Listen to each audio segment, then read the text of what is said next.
பாகிஸ்தான் ஆப்கானிஸ்தான் பிரச்சனை என்னப்பா அது ஒரு பிரச்சனையா அப்படின்னு கேட்டால் 70 பேரை நாங்கள் கொண்டுட்டோன்னு சொல்லி பாகிஸ்தான் சொல்லியிருக்காங்க. ஆப்கானிஸ்தான் பார்டரில் பாகிஸ்தான் சரியான தாக்குதல் நடத்தியிருக்காங்க. பிரச்சனையா இல்லையா அப்படிங்கிறத நீங்களே சொல்லுங்களேன். சரிப்பா, இந்த 10% டேரிஃப் அப்படின்னு சொல்லி ட்ரம்ப் சொன்னார், அது ஒரு மணி நேரத்துக்கு முன்னாடிங்க. அப்போ இப்போ என்னதாப்பா சொல்கிறாரு? அது ஒரு 15% சொல்கிறாருங்க. அப்போ நாளைக்கு என்னப்பா நடக்கும் அது தெரியலைங்க அப்படின்னு சொல்கிறாங்க. காங்கிரஸ் சபை எல்லாமே கூடி ட்ரம்ப் அவர்கள் எடுக்கக்கூடிய முடிவுகள் எல்லாம் சரிதானா இல்லை தவறானதா அப்படின்னு சொல்லி ஏதாவது டிஸ்கஸ் பண்ணுவாங்களான்னு பார்த்தா, ட்ரம்ப் அவர்களே சரியானவரா தவறானவரா அப்படின்னு சொல்லி டிஸ்கஸ் பண்ணியும் எந்த பிரயோஜனமும் இல்லை அப்படின்னு சொல்கிறாங்கங்க. இதெல்லாம் தாண்டி உலகத்தில் இன்னும் பல செய்திகள் வெளியாகி இருக்கிறது. நான் உங்கள் விக்கி, இது உங்கள் தமிழ் விதை. ஷார்ட்டாக கொஞ்சம் செய்திகள். பாகிஸ்தான் இன்னைக்கு ஒரே நாளில் 7 ஆப்கானிஸ்தான் இடங்களை அடிச்சிருக்காங்க. இந்த 7 ஆப்கானிஸ்தானில் இருக்கக்கூடிய இடங்களில் இருந்தவங்க எல்லாருமே தீவிரவாதிகள் அப்படின்னு சொல்லக்கூடிய வார்த்தையை பயன்படுத்தி தான் பாகிஸ்தான் இந்த தாக்குதலை நடத்தியிருக்கு. பாகிஸ்தான்கிட்ட நாம் கேட்க வேண்டிய கேள்வி என்னென்னா, உனக்கு உன் நாட்டுக்கு எதிராக கொஞ்சம் பேர் சதி செய்கிறாங்க, அங்கே இருக்கக்கூடிய மக்களை கொலை பண்ணுறாங்க, அங்கே இருக்கக்கூடிய காவல்துறை அதிகாரிகளுக்கு எதிராக தாக்குதலை நடத்துகிறாங்க, உன் பார்டரை தேவையில்லாமல் கிராஸ் பண்ணுறாங்க, உன்னுடைய ட்ரேடை தடுக்கிறாங்க, உன்னுடைய பார்ட்னர்ஷிப் இருக்கக்கூடிய நாடுகளுக்கு எச்சரிக்கை கொடுக்குறாங்க. இதெல்லாம் செய்யக்கூடிய நபர்களை தீவிரவாதி அப்படின்னு சொல்லி நீ கூப்பிடும்போது, இதெல்லாம் ஓ நாட்டிலேருந்து எனக்கு வரும்போது ஒன்றுனா ஏன் தீவிரவாதின்னு கூப்பிடக்கூடாது அப்படிங்கிற ஒரு கேள்வி நம்ம கேட்கலாமா வேண்டாமா? இதே பாகிஸ்தான் சப்போர்ட்டர்ஸ் ஏகப்பட்ட பேர் நம்ம ஊரில் இருக்கும்போது நாம் கேட்கக்கூடிய ஒரே ஒரு கேள்வி தான், அவனுக்கு ஒரு பிரச்சனை வரும்போது அவன் இதே முஸ்லீம் மார்க்கத்தை சார்ந்தவங்களை தீவிரவாதின்னு சொல்லி அடிக்கிறான். 70 தீவிரவாதிகளை நாங்கள் கொன்னோம் அப்படின்னு சொல்கிறான். ஆனால் அதே பாகிஸ்தான், அந்த பாகிஸ்தானில் இருக்கக்கூடிய நபர்கள் தீவிரவாதத்தை வளர்த்து விட்டு நான் அந்த இடத்துல மூளை செலவை செய்யப்பட்ட நபர்களை சொல்லிட்டு இருக்கேன்.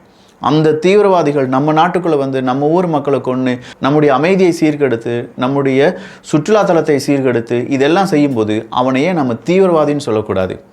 பாகிஸ்தானில் இருக்கக்கூடிய எல்லாரும் தீவிரவாதி கிடையாது, ஆனால் உண்மையான தீவிரவாதின்னு தான் சொல்லி ஆக வேண்டும். இதை நான் சொல்லலை, இப்போ பாகிஸ்தான் சொல்லிட்டு இருக்காங்க. பாகிஸ்தான் ஆப்கானிஸ்தானில் இருக்கக்கூடிய நபர்கள் ஒவ்வொரு நபராக நாங்கள் தேடி அழிப்போம், அங்கே இருக்கக்கூடிய தீவிரவாதிகளை அழிப்போம் அப்படின்னு சொல்கிறாங்க. ஆனால் பாகிஸ்தான் இன்னொரு வார்த்தையும் சேர்த்து சொல்கிறாங்க, இந்த இடத்துல இருக்கக்கூடிய நபர்களால் பாகிஸ்தானுக்கு எதிர்காலத்தில் பல பிரச்சனைகள் வரலாம், அதனால் இப்போவே நாங்கள் அவங்கள சரி கட்ட போகிறோம் அப்படிங்கிறது தான். எங்களுக்கும் அதே டவுட்டு தான் பாகிஸ்தான் இருக்குது.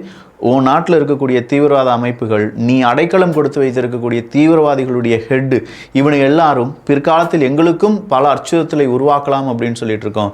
இன்னொரு ஆப்ரேஷன் சிந்தூர் மட்டும் நடந்துச்சு மவனை, உன்னுடைய அனைத்து விதமான நெட்வொர்க்கையும் இங்கே இருக்கக்கூடிய இந்தியர்கள் காலி பண்ணிடுவாங்க அப்படிங்கிறது குறிப்பிட வேண்டிய ஒரு விஷயம். இதை எல்லா இந்தியர்களும் மனதில் வைத்துக்கொள்ள வேண்டும். ஆல்ரெடி நமக்கு தெரியும் நம்ம எங்கெல்லாம் அடித்தோம், எப்படிப்பட்ட தீவிரவாதிகள்லாம் வெளியில் வந்து ஐயோ அம்மா நீ கதர்னானுங்க, எப்படிப்பட்ட நபர்களுடைய நெட்வொர்க்கை நம்ம காலி பண்ணோம் அப்படிங்கிறதெல்லாம் ஆப்ரேஷன் சிந்தூரில் வெட்ட வெளிச்சமாக பாகிஸ்தானும் உணர்ந்திருப்பார்கள். அதே மாதிரியான ஒரு ஆப்ரேஷன் ஆப்கானிஸ்தான் பக்கம் செய்ய நினைக்கக்கூடிய பாகிஸ்தான் ஒரு விஷயத்தை மறந்துடுறாங்க. நீ தீவிரவாதின்னு சொல்லக்கூடிய நபர்கள் உன் நாட்டுக்குள்ளேயே பலுச்சிஸ்தான் வீரர்கள் அப்படின்னு சொல்லி அறியப்படுகிறார்கள். உன் நாட்டுக்குள்ளேயே அங்கே இருக்கக்கூடிய நபர்களையே நீ தீவிரவாதி அப்படின்னு சொல்லி முத்திரை குத்துகிறாய். இதே டைலாகை அப்படியே ஜம்மு காஷ்மீர் விஷயத்தில் கொண்டு வாங்க. ஜம்மு காஷ்மீரில் அங்கே இருக்கக்கூடிய மக்களை மூளைச்சலவை செய்து அங்கே இருக்கக்கூடிய ஒட்டுமொத்தமான இயற்கை வளத்தையும் சுரண்டி அந்த இளைஞர்களையும் மாணவ மாணவிகளையும் படிக்க விடாமல் செய்த பாகிஸ்தானுடைய தீவிரவாதிகள் நம்ம இளைஞர்களையே நமக்கு எதிராக திருப்பி விட்டார்கள். அப்படிப்பட்ட பாகிஸ்தான் இன்னைக்கு அது அனுபவிக்கிறது, அதனுடைய கர்மாவை அது அனுபவிக்கிறது அப்படின்னு சொல்லலாம். பலுச்சிஸ்தான் லிபரேஷன் ஆர்மி, ஆப்கானிஸ்தானில் இருக்கக்கூடிய தெஹ்ரிக் தாலிபன்கள், இவங்க எல்லாருமே இப்போ பாகிஸ்தானுக்கு எதிராக கிளர்ந்து எழ ஆரம்பித்திருக்கிறார்கள். அடுத்ததாக என்ன செய்யலாம் அப்படின்னு சொல்லக்கூடிய நிலைமையில பாகிஸ்தான் யோசிச்சுட்டு இருக்கும்போது திடீர்னு பார்த்தா இம்ரான்கான் அவர்களுக்கான ஆதரவு பெருகி வருகிறது அப்படின்னு சொல்கிறாங்க. காரணம் இருக்குது. ஷெபாஸ் ஷெரீஃப் அவர்கள் என்ன சொல்கிறாரு, இம்ரான்கான் அவர்களுக்கு 3 விதமான பொலிட்டிக்கல் ஆப்ஷன்ஸ் அப்படிங்கிறத நாங்கள் கொடுத்தோம், 3ஐயுமே ரிஜெக்ட் பண்ணிட்டார், அதனால் எங்களால் இம்ரான்கான் அவர்களை வெளியில் எடுக்க முடியலன்னு சொல்கிறார். ஒன்று ஷெபாஸ் ஷெரீஃபினுடைய அடிமையாக இருக்கிறது, இன்னொன்று பாகிஸ்தானை விட்டு ஓடி போகிறது, இன்னொன்று அமைதியாக இதே இடத்துல இருந்து யாருக்கும் தெரியாமல் வாழ்ந்து மடிந்து போவது அப்படின்னு சொல்லக்கூடிய 3 ஆப்ஷன் கொடுத்துருப்பானுங்களோ என்னவோ. இம்ரான்கான் அவர்கள் சொல்லிட்டாரு, இப்படி போனால் பாகிஸ்தான் நாசமாக போயிருண்டா, நான் வந்து காப்பாற்றுறேன்டா, நயா பாகிஸ்தானை புதுசாக உருவாக்குறேன்டா அப்படின்னு சொல்லி பார்த்துருப்பாரு. எவனும் அசட்டை செய்கிற மாதிரி கிடையாது. இங்கே இருக்கக்கூடிய நிறைய இம்ரான்கான் அவர்களுடன் விளையாடிய இந்திய வீரர்கள்லாம் இருப்பாங்கல்ல, அவங்கெல்லாம் என்ன சொல்கிறாங்கன்னா, சார் இம்ரான்கான் அவர்கள் நல்ல ஒரு கிரிக்கெட்டர், அவர் கிரிக்கெட் விளையாட்டில் நல்ல மேதையாக இருந்தார், அவருக்கான மரியாதையும் அவருக்கான அந்த சேஃப்டியும் நீங்கள் ப்ரொவைட் பண்ணணும், பாகிஸ்தான் ப்ரொவைட் பண்ணணும் அப்படிங்கிற மனிதாபிமானம்னா என்ன அப்படிங்கிறத நாம் பேசிகிட்டு இருக்கோம். இதுதான் இந்தியாவுக்கும் பாகிஸ்தானுக்கும் இருக்கக்கூடிய வித்தியாசம். பாகிஸ்தானில் அஃப்ரீடின்னு ஒருத்தன் இருக்கான் பார்த்தீங்களா, அவன் என்ன செஞ்சான், ஆப்ரேஷன் சிந்தூர், இந்தியாவுக்கு அங்கே 2 பேரை கொண்டுட்டானுங்கன்னா அங்கே தெருவில் இறங்கி ஜெயிச்சிட்டோம் அப்படின்னு சொல்லுவான்.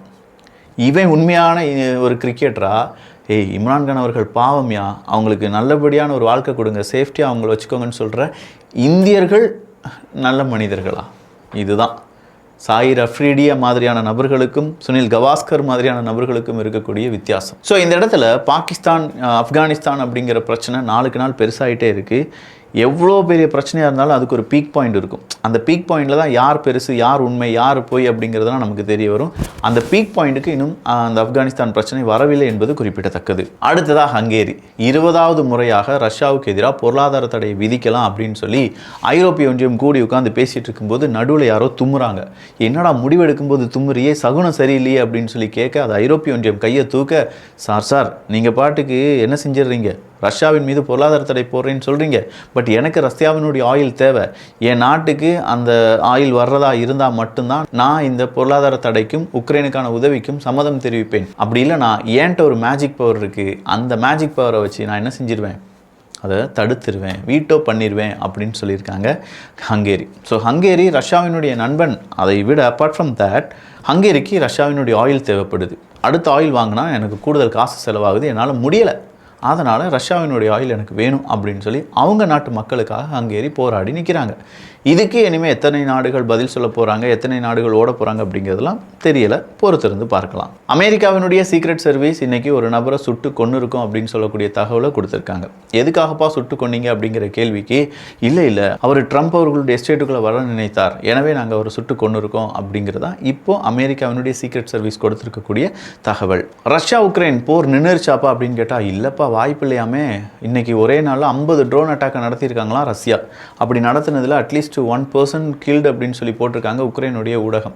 ஸோ உக்ரைனில் இருக்கக்கூடிய ஊடகங்கள் மறுபடியும் ரஷ்யா உக்ரைன் போர் பெருசாகிட்டே இருக்குது அப்படிங்கிற மாதிரி செய்தியை வெளியிட்டு வருகிறார்கள். ரஷ்யாவில் இருக்கக்கூடிய ஊடகங்கள் பேச்சுவார்த்தை நடந்துகிட்ருக்கு, சீக்கிரமாக முடிஞ்சிடும் அப்படிங்கிற செய்தியை வெளியிட்டு வருகிறார்கள். இதில் யார் சொல்கிறது உண்மை, யார் சொல்கிறது போய் அப்படிங்கிறதுலாம் காலம் சீக்கிரமாக முடிவுகளை நம்ம கைக்கு கொண்டு வரும்.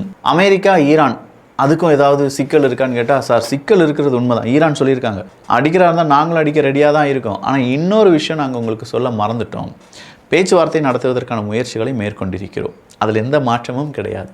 ஸோ ஒன்ஸ் பேச்சுவார்த்தையில் ஏதாவது சக்ஸஸ் ஆகிருச்சுன்னா என்ன செய்வோம், இது அமைதியாக முடிச்சிடுவோம். அப்படி இல்லைனா நாங்கள் என்ன செய்கிறது, வேறு வழி இல்லை, அமெரிக்காவுக்கு தேவை போர் தான் அப்படின்னா நாங்கள் போர் புரியறதுக்கும் தயாராக இருக்கிறோம் அப்படின்னு சொல்லி ஈரான் அதற்கு ஒரு எண்டு கார்டை போட்டிருக்காங்க.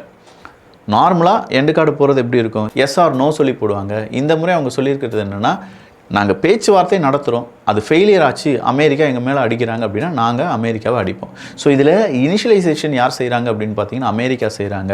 அதுக்கான எண்டு கார்டை யார் போட போகிறாங்க அப்படின்னு கேட்டால் ஈரான் சொல்கிறாங்க. ஈஸ்டர்ன் மலேசியாவில் இன்றைக்கி திடீர்னு 7.1 ரிக்டர் அளவுக்குள்ள நிலநடுக்கம் ஏற்பட்டதாக செய்திகள் வெளியாகி இருக்கிறது. ஆப்கானிஸ்தானை பாகிஸ்தான் அங்கே பந்தாடிட்டு இருக்கும்போது அதே ஆப்கானிஸ்தானுக்குள்ள சீனாவினுடைய ஒட்டுமொத்தமான கோல்டு ரஷ் அப்படிங்கிறத சீன நிறுவனங்கள் செய்து வருவதை ஆப்கானிஸ்தான் மக்களால் தடுக்க முடியவில்லை.